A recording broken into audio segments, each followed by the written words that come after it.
కాదు. రండి, ఈ సమయంలో పరిశుద్ధ గ్రంథం నుంచి దేవుని వాక్యాన్ని మనం ధ్యానించుకుందాం.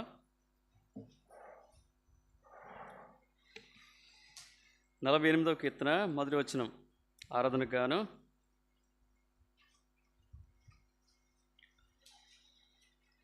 నలభై 48వ కీర్తన మొదటి వచనం అందరం కూడా కలిసి చదువుకుందాం. మన దేవుని పట్టణమందు, ఆయన పరిశుద్ధ పర్వతమందు యెహోవా గొప్పవాడును బహుకీర్తనీయుడినై ఉన్నాడు. ఇంకొక మాట చదువుకుందాం. 94వ కీర్తన 19వ వచనం. 94వ కీర్తన 19వ వచనం. నా అంతరంగమందు విచారములు హెచ్చగా, నీ గొప్ప ఆదరణ నా ప్రాణమునకు నెమ్మది కలుగు చేయుచున్నది. తిరిగి లూకాసు వార్త 16వ అధ్యాయము 25వ వచనం. లూకాసు వార్త 16:25. అందుకు అబ్రహాము, కుమారుడా, నీవు నీ జీవితకాలమందు నీకు ఇష్టమైనట్టు సుఖము అనుభవించితివి, అలాగున్నే లాజరు కష్టము అనుభవించినని జ్ఞాపకం చేసుకొనుము. ఇప్పుడైతే వాడు ఇక్కడ నెమ్మది పొందుచున్నాడు, నీవు యాతన పడుచున్నావు. దేవుడి తలంపుల ద్వారా మనతో మాట్లాడగాక. ప్రభు సహాయం కొరకు ప్రార్థన చేసుకుందాం.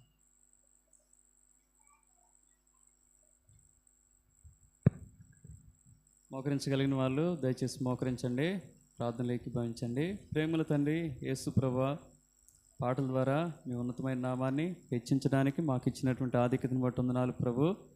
ఈ సమయంలో చదువుకున్న లేఖన భాగాలను మీ చేతిలో పెడుతున్నాం. దీవించి ఆశీర్వదించండి, విరిచి మాకు వడ్డించండి. మీరు ఎవరై ఉన్నారో, మా జీవితాలు ఏం చేశారో మేము స్పష్టంగా గుర్తెరిగి విరిగి నలిగిన మనసుతో, ఆత్మతో, సత్యంతో ఆరాధించే భాగ్యాన్ని మాకు అనుగ్రహించండి తండ్రి. మరి నిలబడుతున్నటువంటి ఈ దాసుడు నిష్ప్రయోజకుడు, నా మటుకు నేను ఎన్నో హద్దుబాట్లు పరిమితులు కలిగిన వాడినని తండ్రి, మరి బలహీనుండని, ఓ దేవా మీరు ఏదైనా సహాయం చేస్తేనే తప్ప ఆయన బోధించగలనని మీ సన్నిధిలో ఒప్పుకుంటూ తండ్రి, మరి మీ ఆత్మ సహాయాన్ని కోరుచు, ఓ దేవా వాక్యం ద్వారా మా అందరితో మీరు మాట్లాడుతురమ్మని, మీరెవరో మేము గుర్తెరిగి ఆరాధించడానికి సహాయపడుతురమ్మని, మీ మాటల ద్వారా మా హృదయాలను ప్రభా ఆరాధన కొరకు సంపూర్ణంగా మీరు సిద్ధపరుస్తురమ్మని, మరి వ్యర్థమైనవి మాట్లాడకుండా తండ్రి, మరి అనవసరమైనవి ప్రభా మరి మాట్లాడకుండా నా నోటిని మీరు అదుపు చేస్తూ రమ్మని, సమస్తాన్ని మీ దయగల హస్తాలకు అప్పగిస్తూ మహిమా ఘనత ప్రభావాలు మీకే చెల్లిస్తూ దయతో ప్రార్థన అంగీకరించమని మా ప్రభు రక్షకుడైన యేసుక్రీస్తు వారి ఉన్నతమైన నామంనే స్తుతించి ప్రార్థించి వినయంతో అడిగి వేడుకొంచున్నాము పరమ తండ్రి, ఆమేన్. కొంచెం 3 పాటలు కూడా మంచిగా పాడారు. ఒకటి నేనే పాడాను కదా. ఏదో కొత్త కొత్త మ్యూజిక్ పెట్టారు, భలే ఉంది, వినసొంపుగా ఉంది. అది మీ ఆవిడే మూతి విరుస్తూ ఉంది, ఇంటిపై కొట్టుకునేరు. యేసు ప్రభు మన జీవితాలు కొట్టుకునే స్థితి లేదుగా. ఎందుకంటే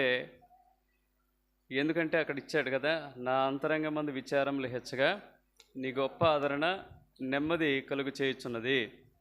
ఉదయకాలం దేవుణ్ణి ఆరాధించడానికి ఆయన గొప్పవాడు, ఆయన ఏ విధంగానే ఆరాధించవచ్చు. యేసు ప్రభు ఎవరు చెప్పండి? ఎవరండి? గొప్పవాడు. చాలు, ఆ ఒక్క మాట చాలు ఆయన ఆరాధించడానికి. ఆయన ఘనత మహిమ ప్రభావములు పొందిన అర్హుడు, ఆయన ప్రేమామయుడు, ఆయన జాలి దయ కనికరం కలిగినటువంటి దేవుడు కదా. ఉన్నవి లేనట్లు, లేని ఉన్నట్లు చేయగలిగినటువంటి దేవుడు ఆయన. అద్భుత ఆశ్చర్య కార్యాలు జరిగించినటువంటి దేవుడు ఆయన. మన జీవితాలు మార్చిన దేవుడు ఆయన. మనకు నిజమైన జీవాన్ని ఇచ్చినటువంటి దేవుడు ఆయన కదా. ఎన్నో ఉన్నాయి కారణాలు. ఈ కారణాలన్నింటిని బట్టి దేవుని ఆరాధించవచ్చు. కానీ ఒక కారణాన్ని మనం చూద్దాం. ఇంత మనం నెమ్మదిగా ఉన్నామంటే, ఇంత చక్కగా శాంతి సమాధానం కలిగి ఉన్నామంటే ఎవరి దయ అంటే అది కూడా ఆయన దయే. ఆయన దయే. ఏమిచ్చాడంటే మనకు ఒకనాడు మన అంతరంగంలో విచారములు ఉండగా వాటన్నిటిని తొలగించి మనకేం చేస్తూ వచ్చాడంటే నెమ్మదినిచ్చాడు, విశ్రాంతినిచ్చాడు, సమాధానమిచ్చాడు. ఒక ఇద్దరు వ్యక్తుల గురించి అక్కడ చదువుకున్నాం కదా. ఎవరా ఇద్దరు వ్యక్తులంటే, ఒక ఆయనేమో లాజరు, ఇంకొక ఆయనేమో ఎవరు? ధనవంతుడు కదా. ధనవంతుని యొక్క బాధ ఏంటి? ఒకనాడు ఇదే మన బాధ, మనం కూడా యాతన పడతా వచ్చాం. ధనవంతుడు ఏం చేస్తా ఉన్నాడంట? లూకాసు వార్త 16వ అధ్యాయం 25వ వచనంలో మనం చదువుకున్నాం. అందుకు అబ్రహాము, కుమారుడా, నీవు నీ జీవితకాలమందు నీకు ఇష్టమైనట్టు సుఖము అనుభవించుదివి. అలాగునే లాజరు ఏమనిపించాడంట? కష్టం అనిపించాడంట. ఇప్పుడైతే లాజరు ఏం చేస్తా ఉన్నాడంట? నెమ్మది పొందుతున్నాడు. మరి ఈయనైతే యాతన పొందుచా ఉన్నాడు కదా. ఎందుకు యాతన అంటే, నెమ్మది లేని బ్రతుకు. తన జీవితం అంతా ఇక్కడ కూర్చున్నటువంటి నీవు నేను కూడా అదే కదా. మన గత జీవితం ఎలా ఉందంటే, మనకిష్టమైనటువంటి త్రోవలో వెళ్తూ వచ్చాం కదా. మనకు నచ్చినవని మనం చేస్తూ వచ్చాం, మనకు నచ్చిన వాటిని మనం పూజిస్తూ వచ్చాం, అవే దేవులుగా మనం భావిస్తూ వచ్చాం. దాన్ని బట్టి మనకు ఏం లేదంటే సమాధానం లేనటువంటి స్థితి, నెమ్మది లేనటువంటి స్థితి. కానీ ఇప్పుడైతే జీవంగల దేవుని వద్దకు వచ్చాం. ఎవరైనా కలవరంతో వచ్చారంటే ఉంటాయి కలవరాలు. దేని బట్టి అంటే మనకు ఉండేటటువంటి పరిస్థితులు బట్టి కలవరాలు ఉండొచ్చు. కానీ మెట్టుకు మనమైతే యేసు ప్రభులు ఏం పొందుతూ వచ్చామంటే, ఏం పొందుతూ వచ్చాం? క్రీస్తు యేసు మనకీలలో నిత్య సమాధానము. క్రీస్తు యేసు మనకీలలో నిత్య సమాధానము. మధ్యపు గోడను కూలద్రోసెను, మధ్యపు గోడను కూలద్రోసెను. నిత్య శాంతిని మనకొసగెన్, నిత్య శాంతిని మనకొసగెన్. సమాధాన గృహంబులోను సమాధానకర్త స్తోత్రములు. సమాధాన గృహంబులోను సమాధానకర్త స్తోత్రములు. ఆ లాజరు వంటి బ్రతుకులోనికి మనల్ని నడిపిస్తూ వచ్చాడు. ఇక్కడైతే లాజరు ఏం పొందుతూ ఉన్నాడంట? నెమ్మది పొందుతూ ఉన్నాడు. మనం కూడా దేవుని ఆరాధించడానికి హేతు ఏంటంటే, రోమపత్రిక 5వ అధ్యాయం 11వ వచనంలో చూస్తే ఎంత సమాధానం పొందుకున్నామంటే, ఆ సమాధానకర్త అయినటువంటి దేవుని ద్వారా 5వ అధ్యాయం 11వ వచనం. అంతేకాదు, మన ప్రభు అయిన యేసుక్రీస్తు ద్వారా మనం దేవుని యందు అతిశయపడుచున్నాము.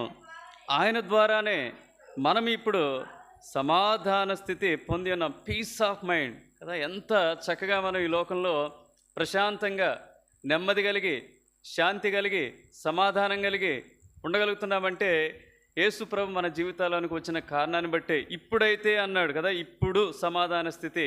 మరి ఒకప్పుడు లేదు. దేని బట్టి లేదు అక్షిత్? దేని బట్టి లేదు సమాధానం?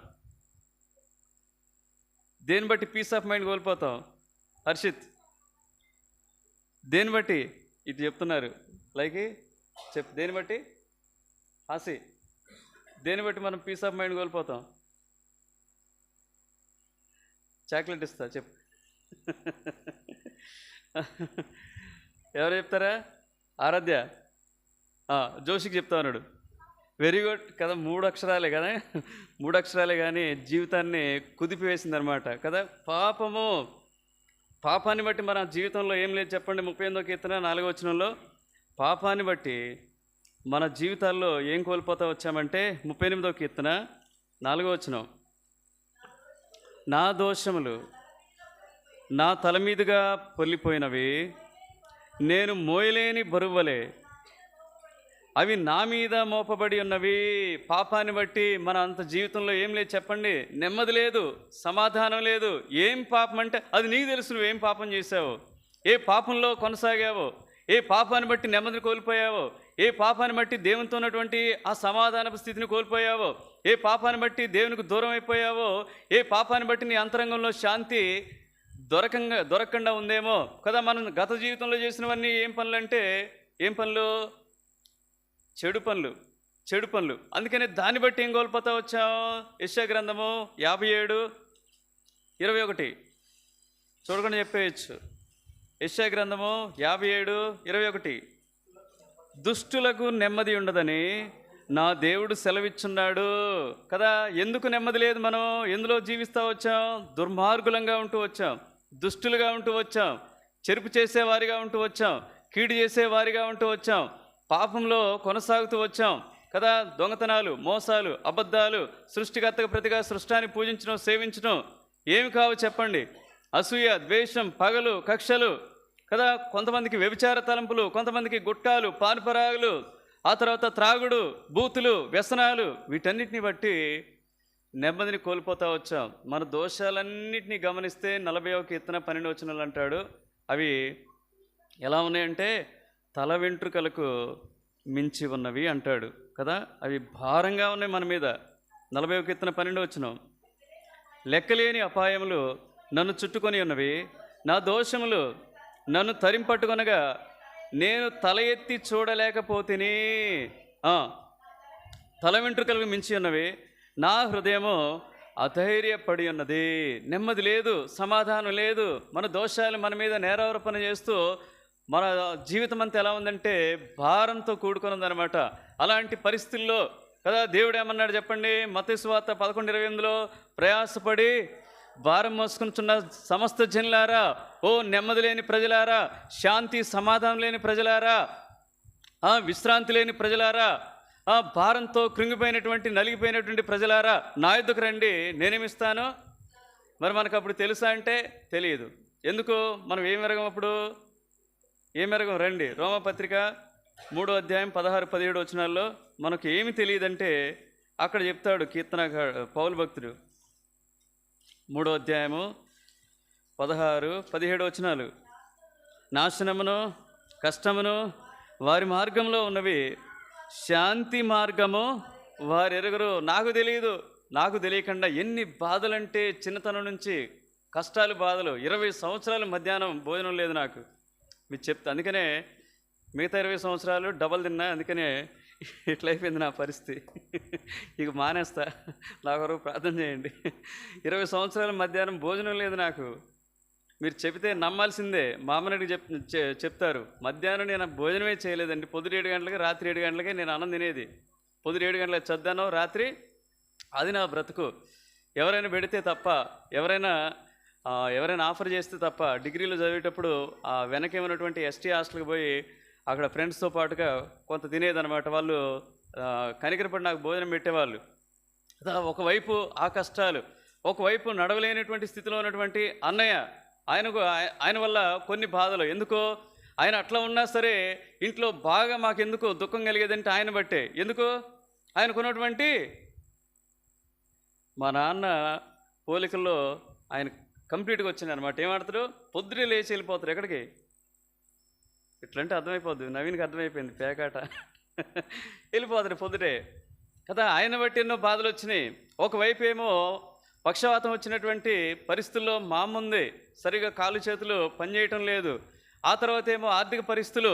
నేను యూనివర్సిటీకి పోయి నేనేమైనా కుదురుగా ఉన్నానంటే ఒక అమ్మాయి జీవితంలోనికి వెళ్ళిపోయి అమ్మాయి వెంట ప్రేమను పడుతూ ఎన్నో విధాలుగా నష్టపోయి శాంతి సమాధానం కోల్పోయి ఒకానొక దినాన్ని ఎలా ఉన్నానంటే ఇక నన్ను ఎవరు కూడా ఆదరించలేరు, నన్ను ఎవరు ప్రేమించలేరు, నన్ను ఎవరు కూడా నాకు శాంతి సమాధానం ఇవ్వలేరని చెప్పేసి ఎంతో భక్తి చేశా పాత జీవన విధానంలో.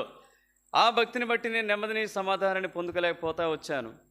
అలాంటి పరిస్థితుల్లో ఉన్నప్పుడు దేవాది దేవుడే నా జీవితంలోనికి ఏ విధంగా లాజరు జీవితంలోనికి వచ్చాడో ఆ విధంగానే నా జీవితంలోకి వచ్చాడు. ఈ శాంతి మార్గం ఎరగనటువంటి నన్ను ఆ మార్గంలోనికి నడిపిస్తూ వచ్చాడు. అప్పటికే నేను ఏమైపోతా వచ్చాను? దేవునికి దూరం అయిపోతా వచ్చాను. ఎఫ్సి పత్రిక 2వ అధ్యాయము 14, 15, 16 వచనాలు. దూరం అయిపోయినటువంటి నన్ను ఆయన మన సమాధానమై ఉండి మీకును మాకును ఉండిన ద్వేషమును అనగా విధిరూపకమైన ఆజ్ఞలు గల ధర్మశాస్త్రమును తన శరీరమందు కొట్టివేయట చేత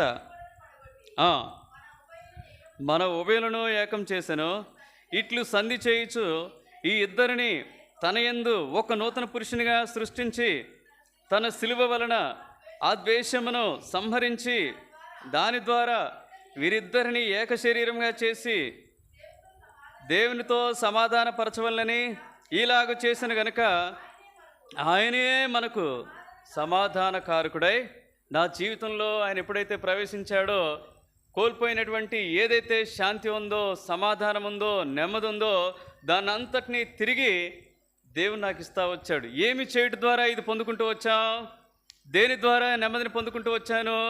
దేని ద్వారా సమాధానాన్ని పొందుకుంటూ వచ్చానంటే, దేని ద్వారా నాకు బదులుగా నాకు నెమ్మదినివ్వటానికి, నీకు బదులుగా నీకు నెమ్మదినివ్వటానికి, మీకు బదులుగా ఏం చేస్తా వచ్చాడు? దేవాది దేవుడే, తండ్రి అయిన దేవుడు తన ఒక్కగానొక్క కుమారుని లోకానికి పంపించాడు కదా. ఆయన ఎవరంటారు చెప్పండి? యెషయా 9:6 ఉంటుంది కదా, సమాధాన కర్త అయిన, సమాధానపు రాజు ఆయన, సమాధానానికి అధిపతి ఆయన. అలాంటి ఆయన ఈ లోకానికి వచ్చాడు. నీకు నాకు పడవలసినటువంటి యావత్తు శిక్షను కూడా, నిన్ను నన్ను ప్రేమించి ఆ శాశ్వతమైన ప్రేమతో ప్రేమించి నీకు నాకు పడవలసినటువంటి యావత్తు శిక్షను కూడా ఆయనే భరించి 2000 సంవత్సరంలో ఒక సంఘటన జరిగింది. తిరగకూడదు. 2000 సంవత్సరంలో ఒక సంఘటన జరిగింది. జూలై 30న మీరు పేపరు అప్పుడు బాగానే చదివేటోళ్ళని, డిఎస్సి ప్రిపేర్ అయ్యేటప్పుడు అప్పుడు ఆయన గురించి పాపులర్. ఎవరు? వీరప్పన్ గురించి. ఎవరి గురించి? వీరప్పన్ గురించి పాపులర్ అనమాట. వీరప్పన్ ఏం చేస్తా వచ్చారంటే, కన్నడ నటుడైనటువంటి రాజ్ కుమార్, ప్రఖ్యాత నటుడు, వాళ్ళ అబ్బాయి ఈ మధ్య ఇప్పుడు చనిపోయాడు గుండెపోటుతో. ఆయన పేరు ఏదో ఉంది, ఆయన పేరు, 3 అబ్బాయిలు ఉంటారు. పునీత్ రాజ్ కుమార్. వెరీ గుడ్, జీకేలో బాగున్నారా మీరు? పునీత్ రాజ్ కుమార్ ఆయన వాళ్ళ అబ్బాయి అనమాట. అప్పుడు ఆయన్ని కిడ్నాప్ చేస్తే 108 రోజులు ఏం చేస్తూ వచ్చారంటే అడవుల్లో బంధించారు ఆయన్ని. బంధించినప్పుడు సమాధానం కొరకు, ఇరుపక్షాలు సమాధానం కొరకు ఏం చేస్తూ వచ్చారంటే, నకీర్ అనేటటువంటి ఒక పత్రిక ఉండేది, దానికి సంపాదకుడు అయినటువంటి గోపాల్ గారు. ఆ గోపాల్ గారిని పంపిస్తే ఆ కుటుంబ సభ్యులకి ఏం లేదు చెప్పండి, ఏం లేదు చెప్పండి. ఆ భార్య ఎవరు? ఆమె కూడా హీరోయిన్. భార్య పేరేంటి? హీరోయిన్ ఆమె భార్య కాదు కదా. మొత్తానికైతే ఎవరు? మొత్తానికైతే ఆ 3 కొడుకులకి, తల్లికి, ఆ తర్వాత కుటుంబ సభ్యులకి ఏం లేదంటే నెమ్మది, సమాధానం లేదు. అయితే ఆయన ఎప్పుడైతే విడుదల పొందుతాడో వీళ్ళకి సమాధానం దొరుకుద్ది. అలాంటి పరిస్థితుల్లో ఆయన ఏం చేస్తూ వచ్చారంటే, గోపాల్ గారిని పిలిచినప్పుడు ఈయన మధ్యవర్తిత్వం చేసి అక్కడ పోయి మాట్లాడుతున్నప్పుడు ఆయన డిమాండ్ చేసినవి ఏంటంటే 30 కోట్ల రూపాయలు ఇస్తే ఈయన వదిలిపెడతానన్నాడు. ఆ తర్వాత నా అనుచర ఖైదీలు ఎవరైతే జైల్లో ఉన్నారో వాళ్ళందరినీ ఏం చేయాలి? వదిలిపెట్టమన్నాడు కదా. చూడండి, ఆఖరికి ఇంకో కొసమెరిపి ఏంటంటే, ఈ సమాచారం అంతా ఎక్కడ పట్టిపోయాడు ఆయన? ఎక్కడ పట్టిపోయాడు?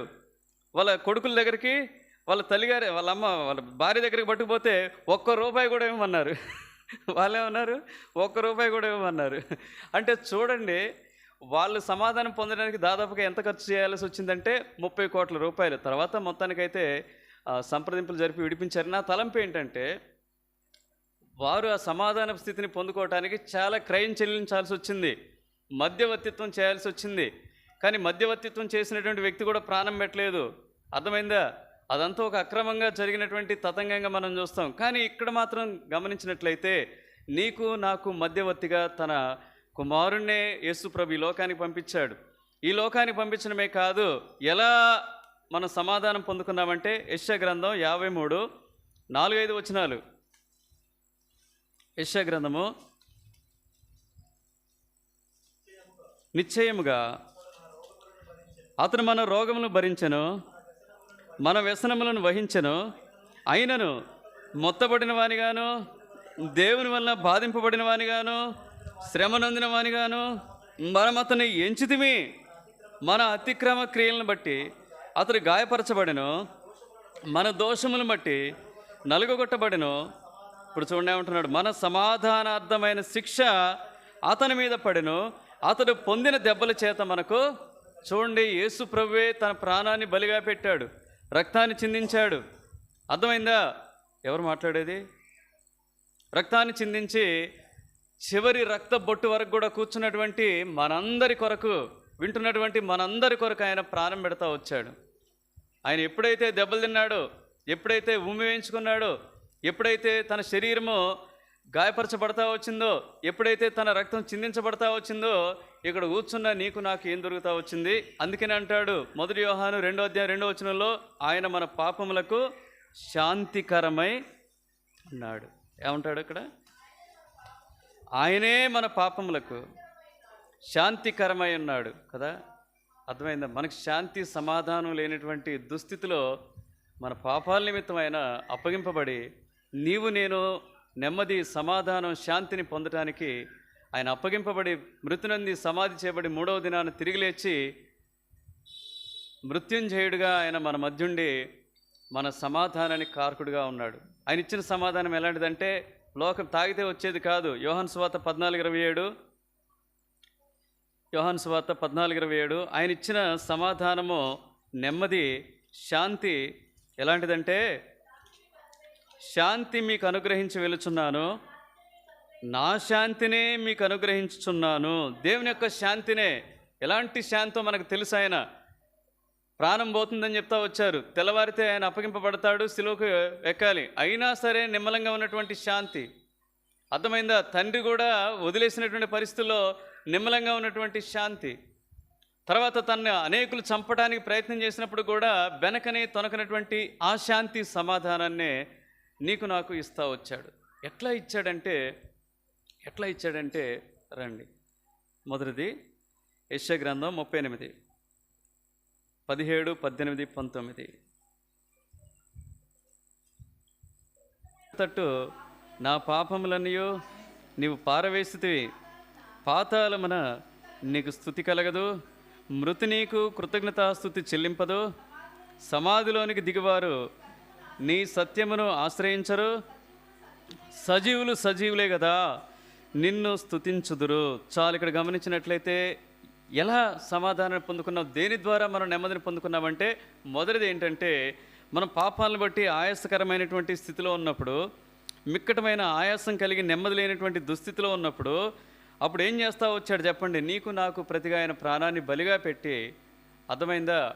నీకు నాకు ఏమిచ్చాడు? పాప క్షమాపణ ఇచ్చాడు, రక్షణ ఇచ్చాడు. తద్వారా మనకేం కలుగుతా వచ్చిందంట?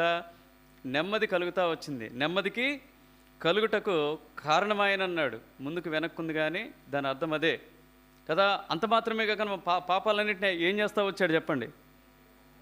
వీపు వెనకకు కనపడతాయగా, ఇంక లేవండిగా, జ్ఞాపకం చేసుకుని అన్నాడు. ఇంకా మీకా 7:19 అంటాడు, నీవు నా దోషములను సముద్రపు అగాధములో పడవేసి ఉన్నావు. ఎంత మంచి దేవుడండి. మొట్టమొదటిగా ఎలా నీకు నాకు సమాధానం ఇచ్చాడంటే, పాపక్షమాపణ రక్షణ ద్వారా నీకు నాకు సమాధానం ఇచ్చాడు.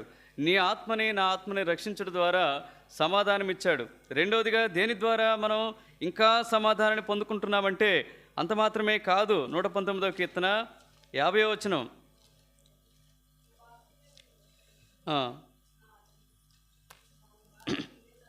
నీ వాక్యము నన్ను బ్రతికించి ఉన్నది, నా బాధలో ఇదే నాకు నెమ్మది. మొట్టమొదటిగా ఏం చేస్తా వచ్చాడు చెప్పండి? పాపాలు క్షమించాడు, మన హృదయాన్ని మార్చాడు, మనకు రక్షణనిచ్చాడు, మనకు నెమ్మదినిచ్చాడు. ఆ నెమ్మది సమాధానం మన అంతరంగంలో ఏలుటకు కారణభూతుడిగా ఉన్నాడు. రెండోదిగా గమనిస్తే ఏమిచ్చాడు చెప్పండి? ఏమిచ్చాడు? వాక్యం ఇచ్చాడండి. ఏమిచ్చాడు సాత్విగా? వాక్యము చదివితే నెమ్మది దొరకదు అనే వాళ్ళు ఎవరు ఉన్నారు ఇక్కడ చెప్పండి? వాక్యము ధ్యానించుకుంటే, వాక్యము చదివితే, వాక్యం ఎద్దుకొస్తే, వాక్యం వింటుంటే నాకు నెమ్మది, సమాధానం, ఆదరణ దొరకదనే వాళ్ళు ఎవరైనా ఉన్నారా? ఎవరు లేరండి. ఎవరు లేరు. ఎందుకో? ఈ వాక్యానికి ఏమన్నా చెప్పండి, శక్తి ఉన్నది. ఈ వాక్యం ఎలాంటిది అంటాడు? 119వ కీర్తన 140వ వచనంలో ఎలాంటిదంట వాక్యము? స్వచ్ఛమైనది, నీ మాట మిక్కిలి స్వచ్ఛమైనది, అది నీ సేవకునికి. స్వచ్ఛమైన మాటలు ఇచ్చాడండి. 12వ కీర్తన 6వ వచనంలో అంటాడు, అదే ఎలాంటిది అంటాడు? పవిత్రమైనవి నీ మాటలు అంటాడు. ఈ మాటలు ఇచ్చాడు. ఈ మాటల యందు మనం సంతోషించగలుగుతున్నాం, ఆదరణ పొందగలుగుతున్నాం, నెమ్మది పొందగలుగుతున్నాం, ఈ లోకంలో చక్కటి మార్గంలో నడవగలుగుతున్నాం. 12వ కీర్తన 6వ వచనం, యెహోవా మాటలు పవిత్రమైనవి, అవి మట్టి మూసలో 7 మార్లు కరిగి ఊదిన వెండి అంత పవిత్రములు. ఈ పవిత్రమైనటువంటి మాటల ద్వారా నేను నన్ను ఏం చేస్తా ఉన్నాడు చెప్పండి? వాక్యం ద్వారా నెమ్మది, ఆదరణ, ధైర్యం, పురుకొల్పు ఇస్తా ఉన్నాడు. అందుని బట్టి దేవుని స్తుతించాలి. అందుకనే 119వ కీర్తన 103, 104 వచనాల్లో కీర్తనకాడు ఏమంటాడు? వాక్యం గురించి ఒక మాట అంటాడు, నీ వాక్యములు నా జిహ్వకు ఎంతో మధురములు, అవి నా నోటికి తేనె కంటే తీపిగా ఉన్నవి. నీ ఉపదేశం వల్ల నాకు వివేకము కలిగను, తప్పు మార్గములన్నీ నాకు అసహ్యములాయను. ఇప్పుడు మన జీవితాల్లో వంకర మార్గాలు, కరుకు మార్గాలు, తప్పు మార్గాలు, చెడు మార్గాలు దేని ద్వారా పోయాయి చెప్పండి? ఈ స్వచ్ఛమైనటువంటి వాక్యాన్ని దేవుడు మనకు అనుగ్రహించిన కారణాన్ని బట్టి పోయాయి. రెండోదిగా ఇదే 119వ కీర్తన 3వదిగా 165వ వచనం, నీ ధర్మశాస్త్రమును ప్రేమించు వారికి ఎంతో నెమ్మది కలదు, వారు తూలి తొట్టిలుటకు కారణమేమీ లేదు. మూడోదిగా ఆయన దేని ద్వారా నెమ్మదినిస్తా ఉన్నాడు చెప్పండి? కొంతమందికి వాక్యం రాదని మీరు పల్లెటూళ్ళకి పోతే ఏం రాదు? వాక్యం రాదు. కానీ వాళ్ళు ధైర్యంగా ఉంటారు, ఆదరణ కలిగి ఉంటారు, భయం లేకుండా నిశ్చింతగా ఉంటారు. వారి పక్కనే ఉంటుంది చెప్పండి ఎల్లప్పుడు. చెప్పండి, చాలామంది చదువు రాదు కానీ వాళ్ళు బైబిల్ పట్టుకుంటే వాళ్ళకి ఏమంటారు? మాకు నెమ్మదండి, ఆదరణ అండి, మాకు ధైర్యం అండి అంటారు. తలవైపున పెట్టుకుని కొంతమంది పడుకుంటారు. కారణం ఏంటి? చదువు రాని వాళ్ళ పరిస్థితి. చదువు వచ్చిన వాళ్ళ పరిస్థితి ఏంటి? ఈ ధర్మశాస్త్రాన్ని ప్రేమించి, ఈ ధర్మశాస్త్రం నువ్వు వ్యక్తిగతంగా చదవటమే కాదు, ఇది ఎక్కడ బోధింపబడుతుందో అక్కడ నువ్వు వచ్చినట్లయితే, ఆ సంఘంలో నువ్వు చేర్చబడినట్లయితే, అక్కడ నియామక కూడికల ద్వారా అక్కడ వాక్యం వింటున్నటువంటి నీకేమిస్తాడంటే ఏమిస్తాడు? అందుకని ప్రేమించేటటువంటి వారికి నెమ్మది ఉంటుంది, కలిగి ఉన్న వారికి కాదు. ప్రేమించే వాళ్ళు ఏం చేస్తారు? వెంబడిస్తారు, వాక్యం వింటారు, వాక్యాన్ని అవలంబించాలని ప్రయత్నం చేస్తారు. పరిశుద్ధుల స్వాస్థ్యంలో వాళ్ళు ఎప్పుడూ ఉంటారు. కొలస్సీలకు రాసిన పత్రిక 1వ అధ్యాయం 9, 12 వచనాల్లో ఉండి దేవుణ్ణి ఏం చేస్తారు? వాళ్ళు స్తుతిస్తారు. కొలస్సీ 1వ అధ్యాయము 9, 10, 11, 12 వచనాలు, ఇంత పెద్ద వచనాలు కలిసి ఉంటాయి. మధ్యభాగం అన్ని విషయాల్లో అక్కడ నుంచి చదువుదాం. మధ్యభాగం నుంచి అన్ని విషయములలో ప్రభువును సంతోషపెట్టినట్లు ఆయనకు తగినట్లుగా నడుచుకొనవలననియు, ఆనందంతో కూడిన పూర్ణమైన ఓర్పును దీర్ఘశాంతమును కనపరుచున్నట్లు ఆయన మహిమ శక్తిని బట్టి సంపూర్ణ బలంతో బలపరచబడవలననియు, తేజోవాసులైన పరిశుద్ధుల స్వాస్థ్యంలో పాలివారగుటకు మనలను పాత్రులుగా చేసిన తండ్రికి మీరు కృతజ్ఞతాస్తుతులు చెల్లింపవలనని దేవుని బతిమాలుచున్నాను. మొట్టమొదటిగా పాపక్షమాపణ, రక్షణ ద్వారా మనకు నెమ్మదినిచ్చాడు. రెండోదిగా తన వాక్యం ద్వారా నెమ్మదినిస్తామన్నాడు ఆత్మీయ జీవితంలో. మూడోదిగా దాన్ని ప్రేమించి, దాన్ని గైకొని, దాన్ని అనుసరిస్తూ దేవుని సంఘంలో చేర్చబడి వాక్యం వింటుండగా నెమ్మది పొందుతూ మనం ఎంతో చక్కగా సంతోషిస్తూ ఉన్నాం, దేవుని మనం స్తుతించగలుగుతూ ఉన్నాం. నాలుగోదిగా దేని ద్వారా అంటే రాస్తాడు ఇక్కడే. నాలుగోదిగా దేని ద్వారా ఒక చోట రాయబడతా వచ్చింది.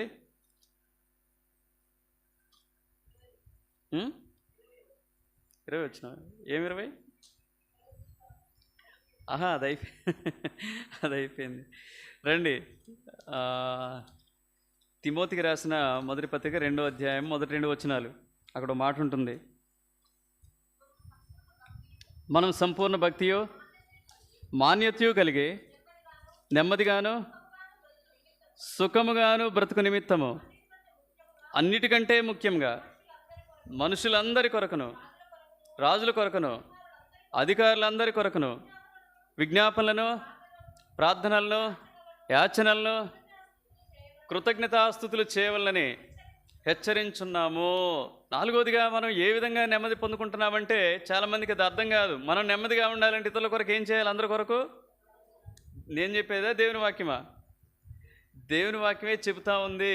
మన జీవితంలో ఎప్పుడైతే ఈ ప్రార్థన అనే ఆయుధాన్ని ఇచ్చాడు దేవుడు కదా, ప్రార్థన ఇచ్చాడు, ప్రార్థించేటప్పుడు మనకు సహాయపడతా ఉన్నాడు, ప్రార్థన ద్వారా మేలు చేస్తూ ఉన్నాడు, ప్రార్థన ద్వారా అనేకులకి రక్షణ ఇస్తా ఉన్నాడు, అనేకులకు ఆదరణిస్తూ ఉన్నాడు, వ్యక్తిగతంగా మనకు నెమ్మదినిస్తూ ఉన్నాడు. ఎవరి జీవితంలో ప్రార్థనా జీవితం కలిగి ఉంటారో వారు ఎలా ఉంటారంటే నెమ్మది కలిగి ఉంటారండి. ఈ ప్రార్థన అనే ఆయుధం ద్వారా మనల్ని ఈ లోకంలో నెమ్మదిగా బ్రతికించి, అందుకని ఆ మాట అంటాడు, ప్రార్థించే వారి పట్ల ఆయన వైఖరి ఎలా అంటే, ఇక 70 కీర్తన 5వ వచనంలో మాట అంటే, 75వ కీర్తన మొదటి వచనం అనుకుంటాను, చదవండి. 75వ కీర్తన మొదటి వచనం. దేవా, నేను నీకు కృతజ్ఞతాస్తుతులు చెల్లించున్నాను, నీవు సమీపముగా నున్నావని కృతజ్ఞతాస్తుతులు చెల్లించున్నాను. ఎంత మంచి దేవుడండి.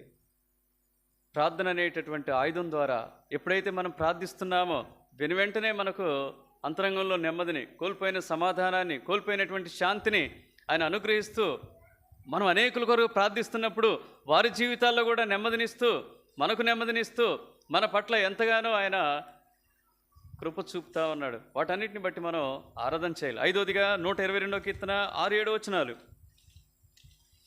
122వ కీర్తన 6-7 వచనాలు. అంతేనా? మనకు ఒక సంఘం ఇచ్చాడు, మందిరాన్ని ఇచ్చాడు. 6-7 వచనాలు. యెరూషలేము యొక్క క్షేమం కొరకు ప్రార్థన చేయుడి. యెరూషలేమా, నిన్ను ప్రేమించువారు వర్ధిల్లుదురు, నీ ప్రాకారములలో నెమ్మది కలుగునుగాక. ఎవరైతే మందిరాన్ని అట్టి పెట్టుకొని ఉంటున్నారో, ఎవరైతే మందిరానికి నియామ కూడికల్లో రాగలుగుతూ ఉన్నారో, ఎవరైతే మందిరంలో చక్కగా విశ్వాసులతో కలిసి పోరాడుతున్నారో వారికి ఏమిస్తాడు చెప్పండి? నీ ప్రాకారములు ఎక్కడం చెప్పండి? పార్కుల్లో నెమ్మది లేదు, గుర్తుపెట్టుకోండి. అర్థమైందా? థియేటర్స్లో నెమ్మది లేదు, గుర్తుపెట్టుకోండి. అర్థమైందా? చాలామంది ఏం చేస్తూ ఉంటారంటే దేవుని సమయాన్ని ఎక్కడ గడుపుతూ ఉంటారంటే ఫ్యామిలీతో ఈ మాత్రం కూడా గడపొద్దని చెప్పేసి ఎక్కడ గడుపుతూ ఉంటారు? బయట గడుపుతారు, లేదా ఇంట్లో గడుపుతారు, లేకపోతే ఇంకెక్కడైనా గడుపుతారు, వాళ్ళకి నచ్చిన ప్రదేశాల్లో. అక్కడికంటే కూడా నీకు నెమ్మది దొరికే స్థలం ఏంటి చెప్పండి? నీ ప్రాకారములలో నెమ్మది. ఎవరైతే దేవుని మందిరంతో అట్టి పెట్టుకున్నారో వారికి నెమ్మదినిస్తూ ఉన్నాడు, సమాధానం ఇచ్చాడు, శాంతినిచ్చాడు. ఇంకా వాళ్ళు ఎలా ఉంటారంటే 65వ కీర్తన 4వ వచనంలో ఏమిస్తాడంటే తృప్తి, మేలు, తృప్తి అంటాడు. 65వ కీర్తన 4వ వచనం. నీ ఆవరణములలో నివసించినట్లు నీవు ఏర్పరచుకొని చేర్చుకొనివాడు ధన్యుడు. నీ పరిశుద్ధాలయం చేత, నీ మందిరంలోని మేలు చేత మేము తృప్తి పొందేదము. 5వదిగా మనకు సంఘము సహవాసం ఇచ్చాడు, నియామ కూడికలను ఇచ్చాడు. వాటన్నిటి నువ్వు పొందుకోవటానికి, వాటన్నిటిలో నువ్వు పాలిభాగస్తురాలుగా ఉండటానికి నువ్వు మందిరానికి వస్తావు. ఎప్పుడైతే నువ్వు మందిరంలో ఉంటావో నీకేం కలుగుద్దంటే నీకు నెమ్మది దొరుకుద్ది. అంత మాత్రమేనా? మేలు, తృప్తి కలిగి లోకంలో జీవించగలుగుతున్నాం. కేవలం ఏంటంటే ఆయన ఇచ్చినటువంటి మందిరాన్ని బట్టి, సంఘమును బట్టి, సహవాసం బట్టి మనం స్తుతించాలి. 6వదిగా యెషయా గ్రంథము 26:3 వచనం. తర్వాత ఎవరైతే ఆయన ఆజ్ఞల్ని హత్తుకొని జీవిస్తూ ఉన్నామో కదా, దేవుడిచ్చినటువంటి ఆజ్ఞలు మనం ఏం చేస్తూ ఉన్నాం? యెషయా 26:3. ఎవని మనస్సు నీ మీద ఆనుకొనునో వానిని నీవు పూర్ణ శాంతి గలవానిగా కాపాడుదువు. ఏలయనగా అతడు నీ యందు విశ్వాసముంచి ఉన్నాడు. ఎవరైతే మనం ఎప్పుడైతే సంఘంలో చేర్చబడ్డామో, ఎప్పుడైతే ప్రార్థన కలిగి ఉన్నామో, ఎప్పుడైతే ఆరాధన కలిగి ఉన్నామో, ఎప్పుడైతే సహవాసం కలిగి ఉన్నామో, దేవుణ్ణి హత్తుకొని జీవించేటటువంటి అనుభవంలో ఉంటాం. అనుభవంలో ఉన్న వాళ్ళకి ఏం చేస్తూ ఉన్నాడు దేవుడు? ఏమిస్తాడు దేవుడు? ఏమిస్తానని చెప్తా ఉన్నాడు. మన జీవితాల్లో ఏమిచ్చాడు? కొంతమంది ఆల్రెడీ పొందుకున్నాం కాబట్టి దేవుణ్ణి ఆరాధించాలి, కొంతమందికి వాగ్దానం ఇచ్చాడు కాబట్టి దేవుణ్ణి ఆరాధించాలి కదా. మనమైతే పూర్ణ శాంతి గలవారంగా ఆయన సన్నిధిలో కూర్చొనగలిగామంటే ఆయన్ని ఆనుకొని హత్తుకొని ఉన్న కారణాన్ని బట్టి, ఆయన ఆజ్ఞలు మనం పాటిస్తున్న కారణాన్ని బట్టి, ఆయన ఆజ్ఞల చొప్పున ఈ లోకంలో మనం నడుచుకుంటున్న కారణాన్ని బట్టి. కాబట్టి మనం ఏం చేస్తాడంటే కాపాడతాడు. ఎలా కాపాడతాడు? 27:3 రాస్తాడు. ఇదే యెషయాలో, యెహోవాను నేను దాన్ని కాపు చేయుచున్నాను, ప్రతి నిమిషమున దానికి నీరు కట్టుచున్నాను, ఎవడనో దాని మీదకి రాకుండానట్లు దివారాత్రము దాన్ని కాపాడుచున్నాను. ఎంత నమ్మదగిన దేవుడండి. ఎవరున్నారండి కాపాడేది ఈ లోకంలో చెప్పండి? ఎవరున్నారు కాపాడేది చెప్పండి ఈ లోకంలో? దివారాత్రములు కాపాడగలిగే సెక్యూరిటీ ఎవరైనా దొరుకుతారా? అంటాడు 8 గంటలు తప్ప నేను ఎక్కువ పని చేయను అంటాడు. మిగతా 8 గంటలు ఏం చేయాలి? పడుకోవాలి. మిగతా 8 గంటలు ఆయన పనులు ఆయన చేసుకోవాలి కదా, ఎవరో ముందుకు రారండి. 28 గంటలు కూడా ఈయన ఏం చేస్తారంటే మన కాపలా కాస్తా ఉన్నాడు కదా. సాత్విక జీవితంలో కూడా గత సంవత్సరం అంతా దేవుడు ఏం చేస్తూ వచ్చాడు,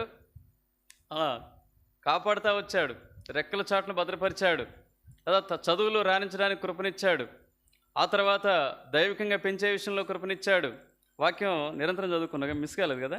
ఎన్ని ఒత్తిళ్ళు ఉన్నా సరే మిమ్మల్ని ప్రవచించడానికి చెప్తా ఉన్నాను. ఎన్ని ఒత్తిళ్ళు ఉన్నా, 10వ తరగతి పరీక్ష ఉన్నా, ఏమున్నా సరే పొద్దుట లేపి ఏం చెప్పించేది ప్రార్థనా వాక్యం బరాబరే అంతే. తర్వాత సంగతి ఆమెకే మేం చెప్పలే, ఫోర్సు మొదట్లోనే ఫోర్స్ చేస్తా, తర్వాత చేసేది కాదు. వాళ్ళిద్దరూ ఏ రోజు కూడా చదువుకోకుండా పోవటం అనేది జరగదు. అట్లా అలవాటు అయిపోయింది అంతే, అలవాటు చేశాము. వాళ్ళు ఎక్కడ పోయినా క్షేమంగా ఉంటారు, దేవుడు వాళ్ళని భద్రపరుస్తాడు, దేవుడు వాళ్ళని ఖచ్చితంగా సంరక్షిస్తాడు, వాళ్ళని పోషిస్తాడు, వారికి మంచి భవిష్యత్తును కూడా ఇస్తాడు. మాకు ఆ నమ్మకం ఉంది. ఆ దేవుడు గత సంవత్సరం అంతా ఇచ్చినటువంటి కాపుదలను బట్టి, భద్రతను బట్టి తనకే కాదు మన కుటుంబాలకి ఎంతగా ఇస్తా ఉన్నాడు చెప్పండి, ఎంతగా కాపాడుతూ వచ్చాడు. ఇది నీ అనుభవం కాదా? దేవుణ్ణి ఆరాధించే అనుభవం అయితే ఆ రోజుగా ఆయన హత్తుకొని ఉన్న కారణాన్ని బట్టి మనల్ని దివారాత్రములు కూడా కాపాడుతూ ఉన్నాడు. 7వదిగా రండి, 116వ కీర్తన చివరిదిగా 116వ కీర్తన 7 నుండి 14 వచనాలు. ఎన్ని సంగతులు మనం చెప్పుకున్నాం, ఎట్లా మనం నెమ్మదినిచ్చాడు చెప్పండి. మొట్టమొదటిది పాపక్షమాపణ, రక్షణ అనుభవం ద్వారా మనకు నెమ్మదినిచ్చాడు. రెండవదిగా వాక్యం ఇచ్చాడు. సమాధానం లేనటువంటి దుస్థితిలో ఆ ధనవంతుడి యొక్క జీవితానికి సమంగా ఉన్నటువంటి మన జీవితంలోనికి ఆయన వచ్చి సమాధానం ఇచ్చాడు. సమాధానం ఇచ్చే క్రమంలో మొట్టమొదటిగా మనకు రక్షణ, పాపక్షమాపణ ఇచ్చాడు. రెండవదిగా వాక్యం ద్వారా మనకు నెమ్మదినిస్తూ ఉన్నాడు. మూడవదిగా ధర్మశాస్త్రాన్ని మనం ప్రేమించి హత్తుకొని జీవించడం ద్వారా నెమ్మదినిస్తూ ఉన్నాడు. నాలుగవదిగా ప్రార్థన అనే ఆయుధం ద్వారా మనకు నెమ్మదినిస్తూ ఉన్నాడు. ఐదవదిగా మందిరంలో మనం నాటబడి ఆ తర్వాత మందిరం ద్వారా మేలు తృప్తి పొందుతూ నెమ్మది పొందుకుంటూ ఉన్నాం. ఆరవదిగా తనని హత్తుకొని తన ఆజ్ఞలను విడువక నడుచుకుంటున్నటువంటి జీవన విధానాన్ని బట్టి మనకు నెమ్మదినిచ్చి మనకు మన కుటుంబానికి క్షేమాన్ని ఇస్తూ ఉన్నాడు. చివరిది 116వ కీర్తన 7 నుంచి, నా ప్రాణమా 116వ కీర్తన 7 అందరూ చూసారా? నా ప్రాణమా యెహోవా నీకు క్షేమము విస్తరింపు చేసి ఉన్నాడు, తిరిగి నీ విశ్రాంతిలో ప్రవేశింపుము. మరణం నుండి నా ప్రాణమును, కన్నీళ్లు విడవకుండా నా కన్నులను, జారిపడకుండా నా పాదములను నీవు తప్పించి ఉన్నావు. సజీవులున్న దేశంలో యెహోవా సన్నిధిని నేను కాలము ఎక్కడంట నీ విశ్రాంతిలో ప్రవేశింపమంటున్నాడు. అంటే ఒక మాటలో చెప్పాలంటే ఇది నిరీక్షణ కూర్చున్నటువంటి సంగతి కదా. దేవుడు మనకి ఏమిస్తా వచ్చాడు చెప్పండి. ఈ నిరీక్షణ కలిగిన వాళ్ళు ఎలా ఉంటారు చెప్పండి. ఇప్పుడు ఫర్ ఎగ్జాంపుల్ భవానీ, స్పైసీ ఉన్నారు. స్పైసీకి ఒక గూగుల్లోనో లేకపోతే ఏదో ఒక దాంట్లో అమెజాన్లోనో ఒక ప్యాకేజ్ ఉంది. ఒక నెలకు కాదు సంవత్సరానికి 2 కోట్ల ప్యాకేజీ ఉంది. ఎప్పుడు 10వ తరగతిలోనే తనకు ఒక ప్లేస్మెంట్ ఇచ్చారనుకోండి, మీరు ఎట్లుంటారు చెప్పండి? ఎంత నెమ్మది, ఎంత హాయి కదా. అది మామూలు లైఫ్ కాదుగా. ఎంత నెమ్మదిగా ఉంటారంటే ఎప్పుడు ఆ వయసు రాగానే, ఆ కోర్స్ అయిపోగానే వెంటనే జాబ్లో చేరటమే. ఎగ్జాక్ట్లీ ఈ లోకంలో భక్తి మనం ఎప్పుడైతే పూర్తి చేసుకుంటామో, మన జీవనాన్ని ఇక్కడ ఎప్పుడైతే మనం వదిలిపెడతామో, ఇక్కడ ఎప్పుడైతే మన యాత్రా జీవితాన్ని ముగిస్తామో, సజీవులున్న దేశంలో ఉండటానికి కూడా నీ విశ్రాంతిలో ఏం చేస్తామని చెప్తా ఉన్నాడు, ప్రవేశింపుము అంటా ఉన్నాడు. మనకి ఏమిచ్చాడంటే ఒక మాటలో చెప్పాలంటే నిరీక్షణ ద్వారా మనకు నెమ్మదినిచ్చాడు కదా. 1 పేతురు 1వ అధ్యాయం 3-4 వచనాల్లో ఇది జీవంతో కూడిన నిరీక్షణ. తెస్సలోనిక పత్రిక 2వ పత్రిక 2వ అధ్యాయము 16-17 వచనాల్లో ఇది శుభ నిరీక్షణ అంటాడు. ఈ నిరీక్షణ ఇచ్చాడు కాబట్టే మనం నెమ్మదిగా ఈ లోకంలో జీవించగలుగుతున్నాం. ఇంకా చదువుకొని ముగించుకుందాం 10 నుంచి.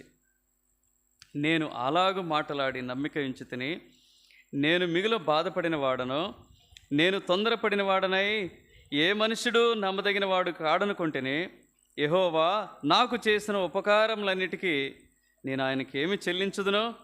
రక్షణ పాత్రను చేతపుచ్చుకొని యెహోవా నామమున ప్రార్థన చేసేదను, యెహోవాకు నా మొక్కుబళ్ళు చెల్లించేదను. ఆయన ప్రజలందరి ఎదుటనే చెల్లించగలవా? శాంతి సమాధానం లేనటువంటి నీ నా జీవితంలో ఎన్ని ఆధిక్యతలు ఇచ్చాడు, ప్రాణం పెట్టి రక్షణ ఇచ్చాడు. తద్వారా సమాధానం వాక్యం ద్వారా, ధర్మశాస్త్రం ద్వారా, సహవాసం ద్వారా, మందిరం ద్వారా, ప్రార్థన ద్వారా, తను హత్తుకొని జీవించిన విధానం ద్వారా, అంత మాత్రమేనా, తనిచ్చినటువంటి నిరీక్షణ ద్వారా మనకెంత గొప్ప నెమ్మది ఈ లోకంలో. కాబట్టి ఇంత నెమ్మదిని సమాధానాన్ని పొందుకున్న మనం ఆయన ఆరాధన చేయాలి. మనకు పాట